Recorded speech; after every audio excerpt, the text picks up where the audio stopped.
El libro de Levítico. Es el tercer libro de la Biblia y se desarrolla justo después de la liberación de los israelitas de su esclavitud, cuando Dios los llevó al pie del monte Sinaí y los invitó a una relación de pacto. Ahora, ellos rápidamente se habían rebelado y quebrantado ese pacto, y Dios quería que su gloriosa presencia viniera y viviera justo en medio de Israel mediante su tabernáculo. Pero el pecado de Israel ha dañado la relación. Así que al final del libro anterior, Éxodo, Moisés, como representante de Israel, no podía siquiera entrar a la presencia de Dios en la tienda. El libro de Levítico inicia recordándonos este problema fundamental. Dice, el Señor llamó a Moisés desde la tienda. Así que la pregunta es, ¿cómo puede Israel en su condición de pecado y egoísmo ser reconciliado con este Dios santo? De eso se trata este libro, sobre cómo Dios, en su gracia, está proveyendo un camino para que un pueblo pecaminoso y corrupto pueda vivir en su santa presencia. Ahora, detengámonos un momento y exploremos esta importante idea de que Dios es santo. Este concepto es fundamental para entender este libro. La palabra santo significa estar apartado o ser único. Y en la Biblia, Dios está apartado de todas las cosas por su rol único, como creador de todo, como el autor de la vida misma. Así que si Dios es santo, entonces el espacio alrededor de Dios también es santo. Está lleno de su bondad, vida, pureza y justicia. Así que si Israel, injusto y pecaminoso, quiere vivir en la presencia santa de Dios, ellos también deben volverse santos. Su pecado debe ser enfrentado, y por eso tenemos el libro de Levítico. Ahora, el libro tiene un diseño asombrosamente simétrico. Explora las tres maneras principales en que Dios ayuda a Israel para que pueda vivir en su presencia. Las secciones externas son descripciones de rituales que Israel debía practicar en la presencia santa de Dios. Las siguientes secciones internas se enfocan en el rol de los sacerdotes de Israel como mediadores entre Dios e Israel. Y dentro de eso hay dos secciones que se enfocan en la pureza de Israel. Y luego, justo en el centro del libro, hay un ritual clave, el Día de la Expiación, el cual provee unidad a todo el libro. El libro concluye con una breve sección donde Moisés llama a Israel a ser fiel a este pacto. Vamos a profundizar en el contenido del libro. La primera sección explora los 5 tipos principales de sacrificios rituales que Israel debía llevar a cabo. 2 de ellos eran maneras de cómo un israelita podía dar las gracias a Dios al ofrecerle de vuelta un obsequio simbólico de lo que Él le había dado primero. Los otros 3 sacrificios eran diferentes maneras de pedirle perdón a Dios. Así que aquí el israelita ofrecería la sangre de un animal mientras confiesa que su pecado ha aumentado el mal y la muerte en el mundo bueno de Dios. Pero Dios, en lugar de destruir a esta persona, por supuesto que quiere perdonarla. Así que el animal muere simbólicamente en su lugar y hace expiación, lo que significa que cubre su pecado.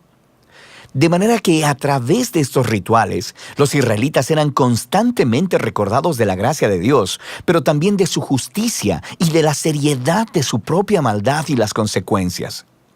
El segundo grupo de rituales establecen las 7 fiestas anuales de Israel, y cada una de ellas cuenta una parte diferente de la historia sobre la manera en que Dios los redimió de la esclavitud en Egipto y los llevó a través del desierto hacia la tierra prometida.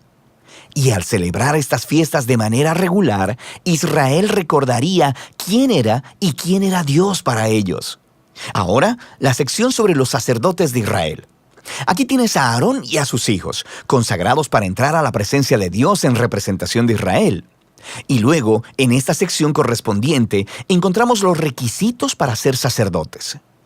Los sacerdotes eran llamados a tener el nivel más alto de integridad moral y de santidad ritual, porque ellos representaban al pueblo delante de Dios, pero también representaban a Dios delante del pueblo. Descubrimos por qué la santidad de los sacerdotes importa tanto en esta primera sección, justo después de que la familia de Aarón fuera consagrada. 2 de sus hijos entran como si nada a la presencia de Dios y flagrantemente violan las reglas. Así que son aniquilados al instante por la santidad de Dios. Es un inquietante recordatorio de la paradoja de vivir en la presencia de un Dios santo, porque Él es pura bondad, pero se vuelve peligrosa para aquellos que se rebelan e insultan su santidad. Así que es importante que los sacerdotes de Israel sean santos y también que todo el pueblo de Israel se santifique. Sobre esto es que tratan las siguientes secciones internas. Los capítulos del 11 al 15 tratan de la pureza ritual requerida de todos los israelitas, y los capítulos del 18 al 20 tratan de la pureza moral del pueblo. Estos conceptos son lo que está por debajo de todo este lenguaje sobre pureza e impureza. Debido a que Dios es santo y apartado, los israelitas deben estar en santidad cuando entran a su presencia. Esto se conocía como estar limpio o puro. La presencia de Dios estaba excluida para todo aquel que no estuviera en una condición de santidad. No estar en santidad se le conocía como estar inmundo o impuro. Ahora, un israelita podía volverse impuro de unas cuantas maneras. Por ejemplo, al tener contacto con fluidos corporales reproductivos, al tener una enfermedad de la piel, al tocar moho u hongos o al tocar un cadáver. Para los israelitas, todos estos elementos estaban asociados con la mortalidad, con la pérdida de vida, lo que nos lleva al simbolismo central de estas instrucciones. Te vuelves impuro cuando te contaminas al tocar la muerte, por así decirlo. Y la muerte es lo opuesto a la santidad de Dios, porque Dios, en esencia, es vida. Esto es clave. Simplemente ser impuro no era pecaminoso o malo. Tocar esta clase de cosas era algo normal de la vida diaria, y la impureza era un estado temporal. Duraba 1 o 2 semanas y luego se eliminaba.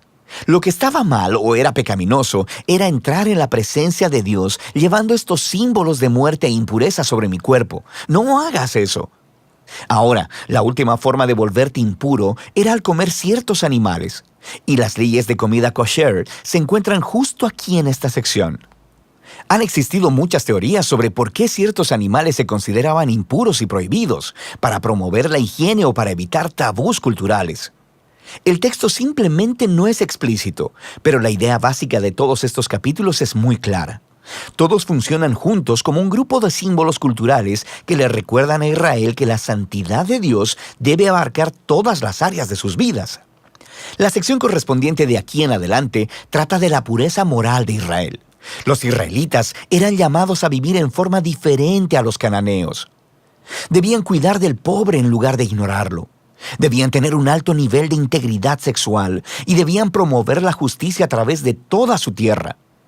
Ahora, aquí en el centro del libro nos encontramos con una larga descripción de una de las fiestas anuales de Israel, el Día de la Expiación. Probablemente, no todo pecado y rebelión de los israelitas sería cubierto a través de los sacrificios individuales. Así que una vez al año, el sumo sacerdote tomaría 2 machos cabríos. Uno de ellos sería ofrenda de purificación para expiar los pecados del pueblo, y el otro se llamaba el macho cabrío expiatorio. El sacerdote confesaría los pecados de Israel y simbólicamente pondría su mano sobre este macho cabrío y luego sería enviado al desierto. De nuevo, esta es una imagen muy poderosa del deseo de Dios de que el pecado y sus consecuencias fueran quitados de entre su pueblo, de modo que Dios pueda vivir en paz con ellos. El libro concluye con Moisés llamando a Israel a ser fiel a todos los términos del pacto, y él describe las bendiciones de paz y abundancia que vendrán como resultado de Israel obedecer todas estas leyes. Él también les advierte que si son infieles y deshonran la santidad de Dios, resultará en desastre y eventualmente en exilio de la tierra prometida a Abraham. Ahora, si quieres ver cómo Levítico encaja con la gran narrativa, es útil mirar la primera oración del siguiente libro de la Biblia, Números. Comienza diciendo que Dios le habló a Moisés en la tienda. Así que podemos ver que Moisés ahora es capaz de entrar a la presencia de Dios en nombre de Israel. El libro de Levítico funcionó. Así que a pesar del fracaso de Israel, Dios proveyó una manera para que sus pecados fueran cubiertos, para que Dios pudiera vivir en paz en medio de personas pecadoras. Y de eso se trata el libro de Levítico.